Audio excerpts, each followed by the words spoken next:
What's up guys, and welcome back to the channel. I'm Andy the Middle-Aged Gamer, and this is the Savia 7.5 inch Hi-Capa PCC MWS GBBR review. Now, as always, let's stick the usual disclosures on screen. While I do that, you guys get yourself comfy, because this is gonna be a roller coaster.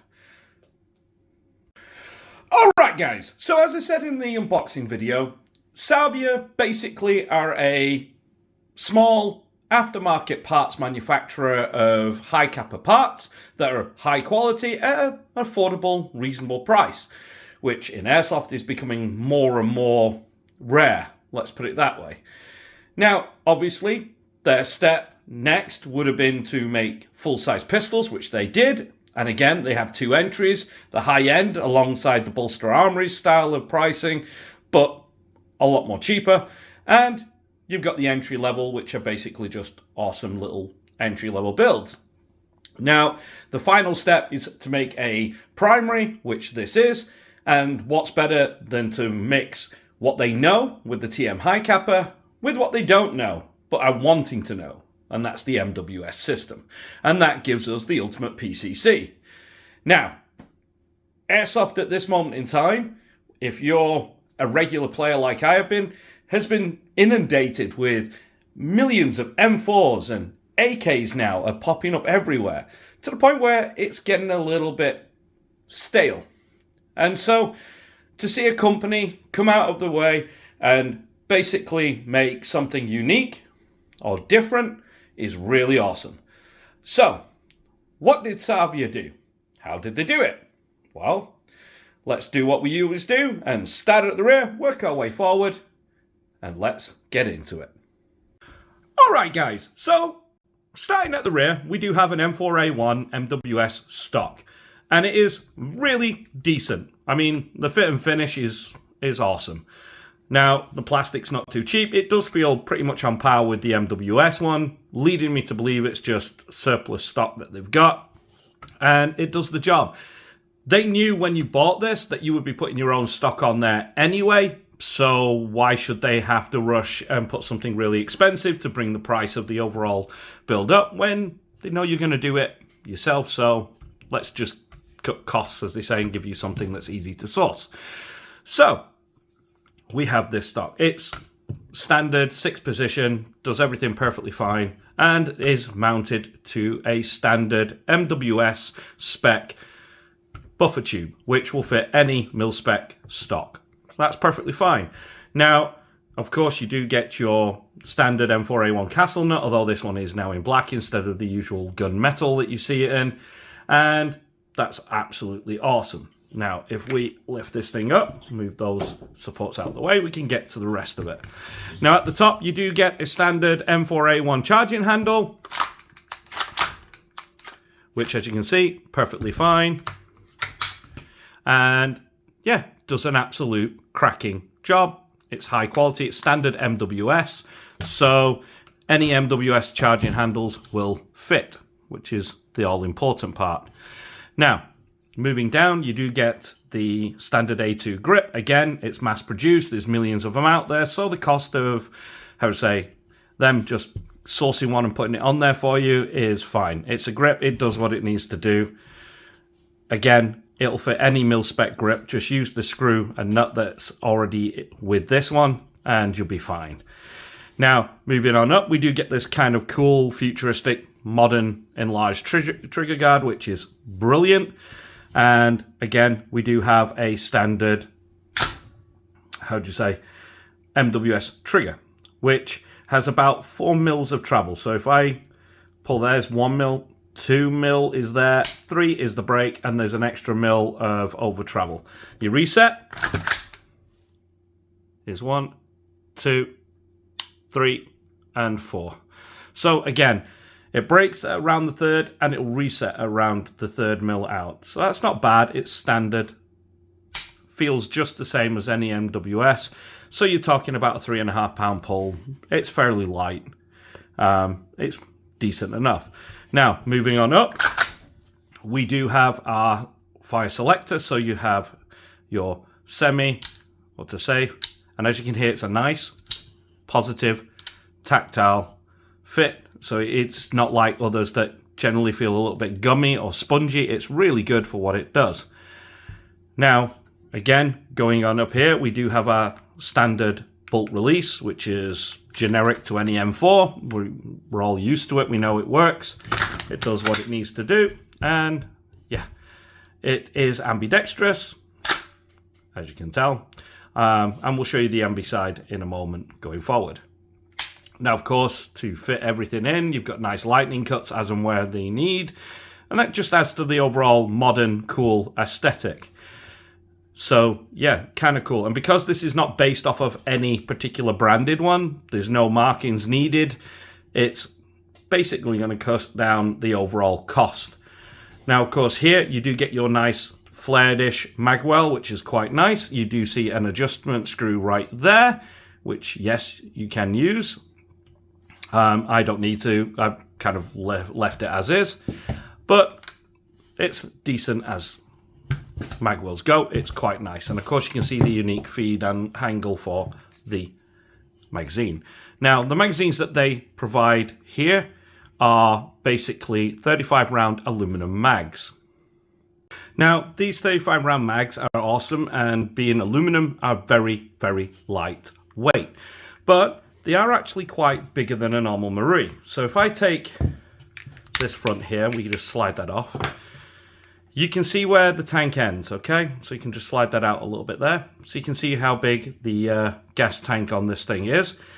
And if I was to put it side by side, you can pretty much see straight away that compared to a standard 31-round Marui Hi-Capa 5.1 magazine, you can see that it's significantly more, giving you better gas efficiency, especially when cycling this awesome piece of kit. We can just lock that back.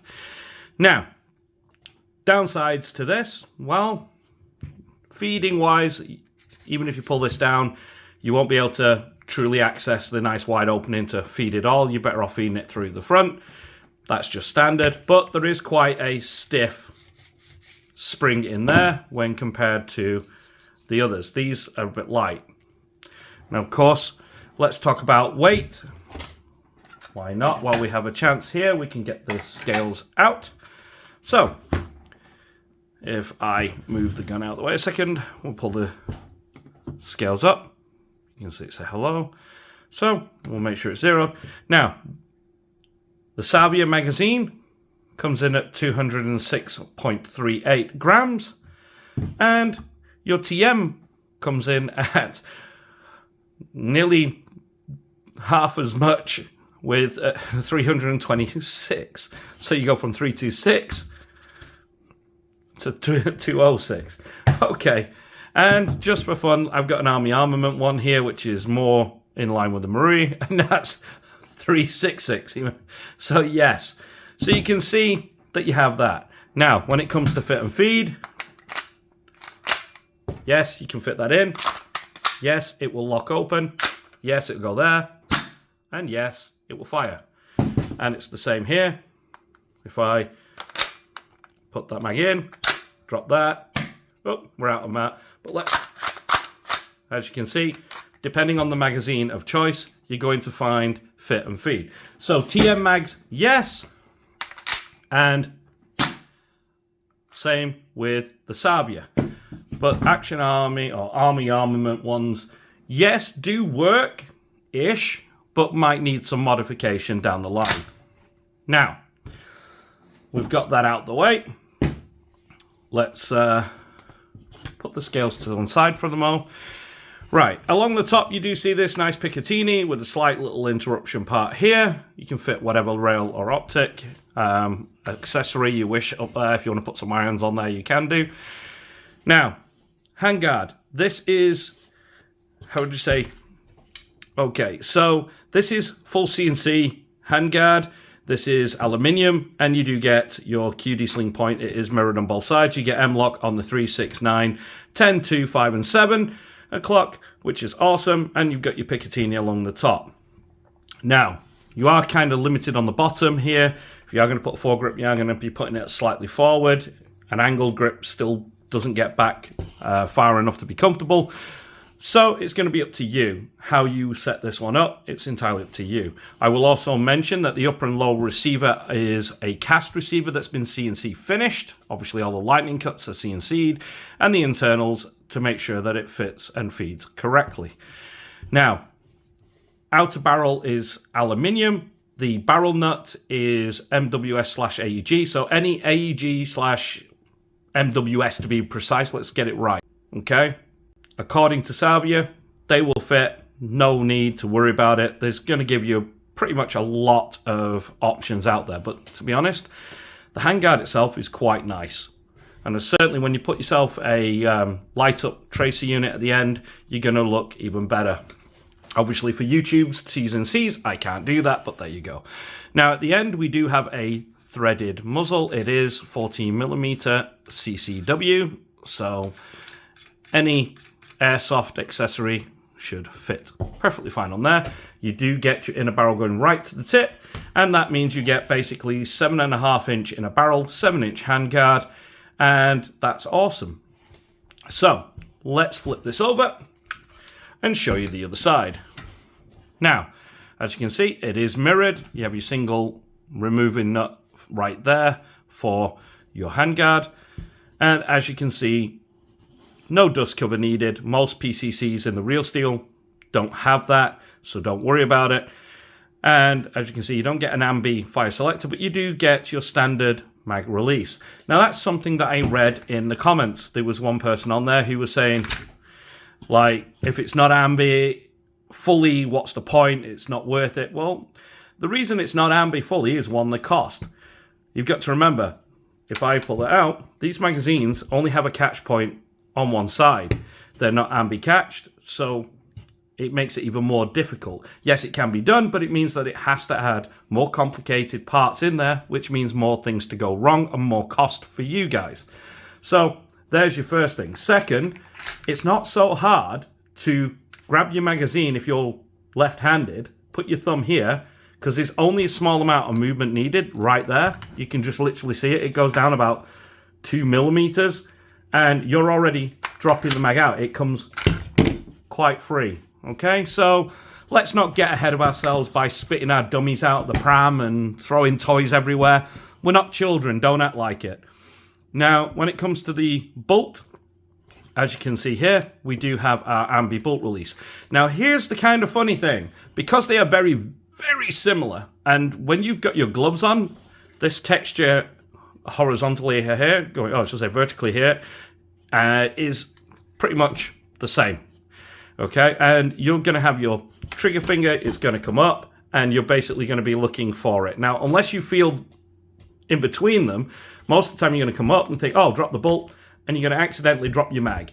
It generally does happen. I've done that enough times that it got annoying, and it's only when your finger muscle memory to go further up to drop it works. In the end, yes, I can get it done now, but at first I just kind of switched and went back to the traditional, just slap the side and drop the bolt. It's very easy. But it's there, and I just thought I'd have to point that out. Now, why don't we take this outside and see what she can do? Okay, I'm using 0.25 gram BBs and green gas.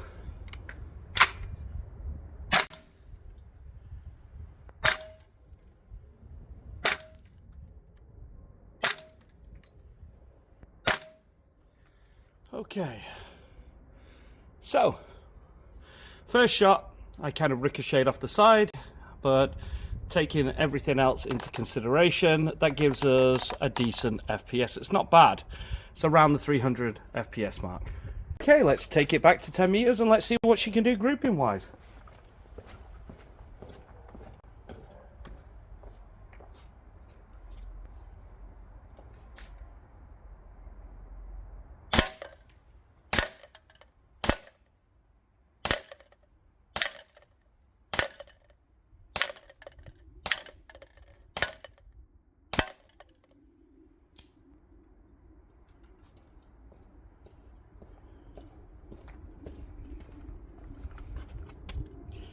Not bad, actually. Not bad at all. Okay, let's see what she can do against the Texas Star.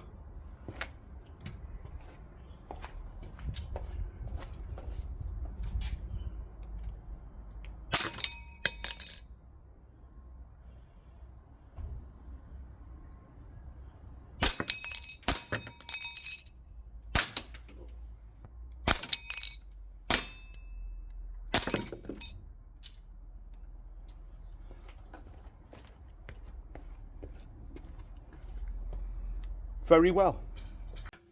Okay, so for a stock grouping test, that's absolutely awesome. I mean, what more can you ask for? That's a really nice, tight grouping.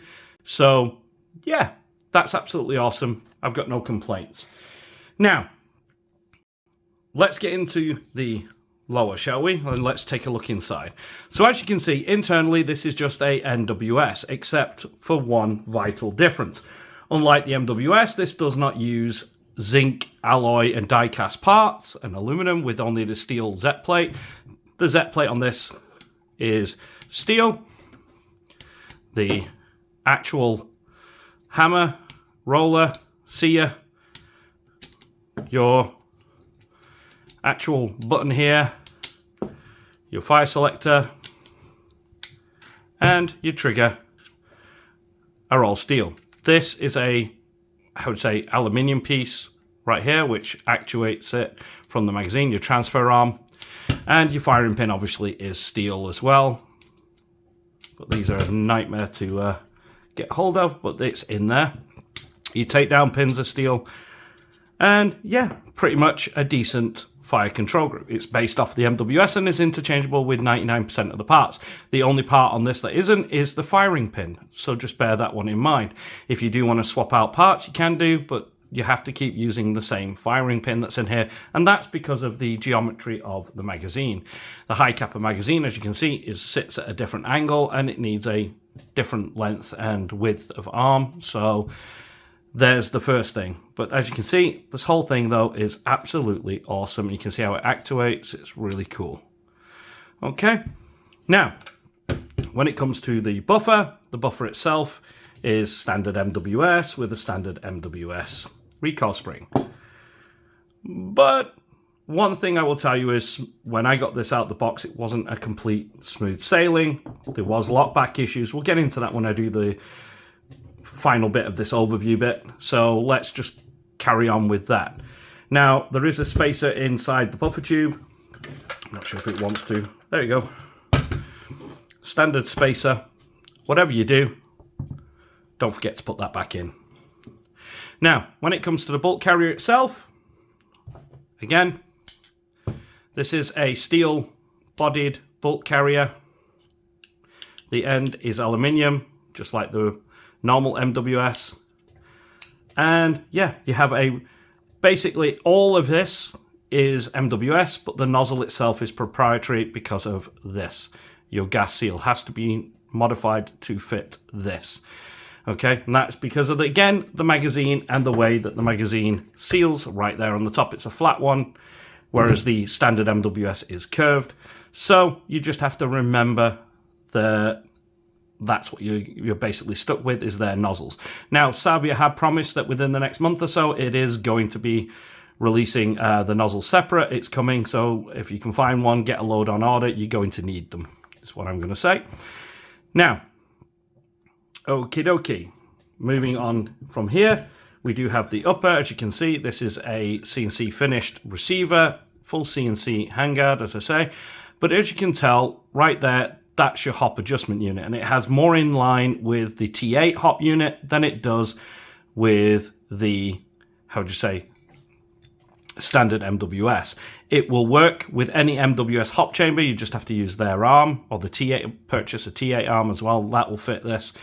So it's kind of cool that they've copied the MWS for most of it, but they've taken some of the good things. Now, why do I like this? Well, it's quite simple. That screw there, the brass, is ratcheted, so when this is all together, you just lock your bolt to the rear, put a screwdriver through, and you can adjust it without having to disassemble it, and you've not got that very awkward to reach wheel that normally means strip it to be able to do it and adjust on the fly. This one is a lot more easier to do it. But the hop chamber inside is MWS, along with the inner barrel and bucking, so you can basically put whatever you want in there. If you want a tight borer or whatever, you can do that, and that is awesome. Now, let's get on to the bad things. Okay. I got this, and I had issues locking back. Now, when I was locking back, I thought, well, I'm going to do things properly. I'm not going to do like many of the comments in the comment section generally do with overreacting and modifying things straight away. I just thought the only thing I want to do is to see if there was anything in the buffer tube. And there was this. So I removed it. In doing so, you can see here, it started to scratch up the buffer tube itself. I don't know if I can get that to focus better for you. But it started to mark up there, and that's where these parts here on the bolt carrier just sort of like hit, because this is steel. Steel and aluminium don't always mix, and there you go. And then it would go back to not locking back again. But also, what another reason, it wouldn't feed. So when I went to look, well, yeah. This is not Guns Modify. This is Guns Modify. So, hence the reason why I know it's compatible.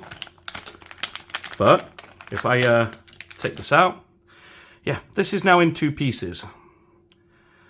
The polymer that Savia used for the bolt carrier piece here, which is supposed to be durable, is definitely not, and, well, you can see why it's not. It's snapped. Ooh. Yep. Not great. Not awesome. But hey, 16 quid later, we have a Guns Modify, and it runs pretty much smooth as anything. It's been very nice and reliable. Now, like I say, it's one of those. The MWS system is amazing, as you would say. It's the most popular system on the market, and there is so many aftermarket parts now. It's unbelievable. And yeah, I understand why they did this as proprietary, and that was basically just so it could fit the magazines. But the good news is, there are many of these coming, so get ready for that. So why don't I do this? Let's show you this shooting while I put this back together, and we can discuss.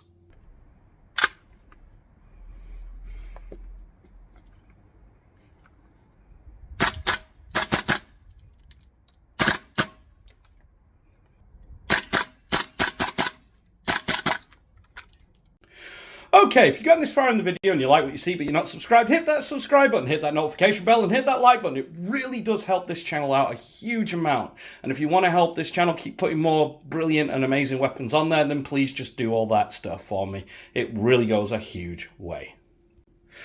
Alright guys, well, let's go over final thoughts, shall we? Let's put it all together.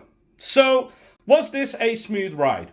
No, it's definitely not a smooth ride by far. But did I expect it to be? No.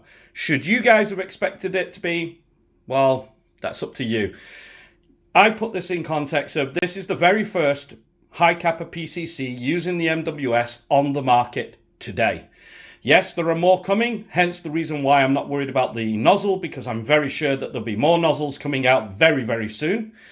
So that's not going to be an issue. What is, how would you say, is the fact that I had issues in the first place, but I kind of expected that. Like I say, when you do something new and you are the first, it's the price of being on the cutting edge of technology, let's put it that way. But when it comes out to snappiness, responsiveness, and function, this thing is phenomenal. It beats anything that I've seen in the PCC quite a lot. Now, comparing it to the Marksman AR9 that you guys seen on this channel, it's amazing. But the Glock magazine being smaller reservoir and smaller BB count, again, during the winter time, the Marksman AR9 did start to have a tanking issues. You were putting heavier gas in there, more stronger gas to get you through. But during the summer, it's an amazing piece of kit. Now, of course, I do think that this PCC is going to be aimed at those using HPA. And if you are, my one rule to you guys, don't go to full green gas power. You don't need it. This thing is actually very good. Because of the new connection point with the nozzle, that new geometry nozzle inside it, it basically has a better seal and therefore is a better blowback. I've been running this with what we call Abbey Predator Ultra Gas, the red can, and it kicks just as hard as it did with green gas for me, and it ran in 0 degrees temperature in the cold, so I had no issues. I was like, this is quite good, Yes, it just managed to clear a magazine on that in the cold weather of 0, but obviously in 20 degrees, the normal weather out there, 14 to 20 degrees, it's going to cycle through a couple of mags, no issues. But at least it did it. If it was the AR9, that one sadly did not. That kind of struggled to get through half a magazine in those sort of temperatures. It can't take it, as they say. So this is really cool. The fact that you've got all the extra aftermarket support for it already is just phenomenal. It's got all the steel that it needs to be. Although I would have preferred the bolt not to have been steel, but to have been a zinc, just a direct copy if they could have done it. I would have preferred that they did. But I understand why they've gone this way. They wanted a high-end product. So, again, it is going to be a matter of an opinion. This is just my own opinion. I think it's absolutely amazing. Retailing at $239.99 from Oticon Airsoft or JK Army. You can pick it up from there. And like I say, once you've paid your shipping and that, it's still coming in. You're basically looking at 100 quid cheaper than the Double Eagle MWS. And you're getting all that versatility of the MWS. And even more being Hi-Capa, so it's cheaper magazines, easier to source, a lot more options available. And most of you already have a load of them. So, again, it's just really, really cool for the price and a great little introductory to it, especially if you're a HPA person and you've got Hi-Capa mags that are HPA tapped. Definitely, this is for you.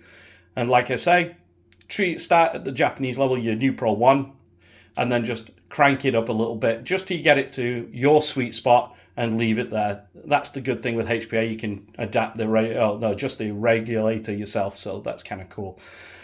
For me, I use it on Abbey Predator Ultra and it runs and cycles perfectly fine.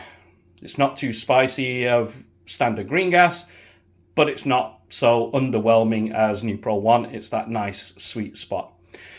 So let me know now. It's gotten to this point where you guys, let me know in the comments down below what you guys think. I think this is really cool and it's something unique.